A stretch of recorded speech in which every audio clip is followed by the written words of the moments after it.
Assalamu alaikum wa rahmatullahi wa barakatuh. How's everybody doing? So, first of all, we all understand, we all know, we all agree that gossiping, backbiting, slandering are horrible actions, and they are haram, they are prohibited. But why is it that, it's enough that parents gossip, backbite, slander other people, but why say evil about other people in the presence of your children?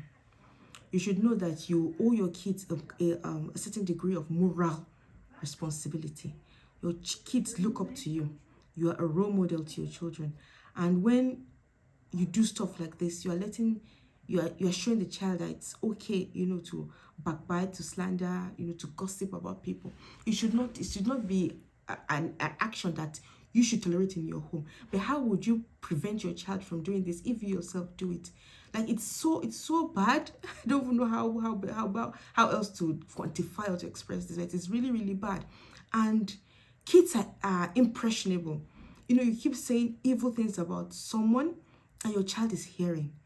Your child is going to go ahead to have that kind of impression about the person. Now, whatever it is that you are saying about the person may be false.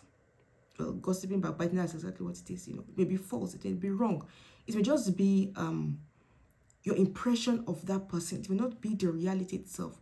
But now you have expressed such thing before your child, who has seen it, who has heard it, who has and it has imprinted upon that child that this is how this person is.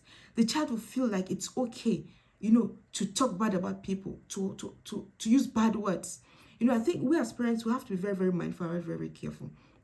Really, our kids are watching us, and we owe them that responsibility, really, because we're also going to account for the kind of training and morals that we give them. It's not enough that you talk to your children or you warn them about things, but it's also important that you yourself, you act right.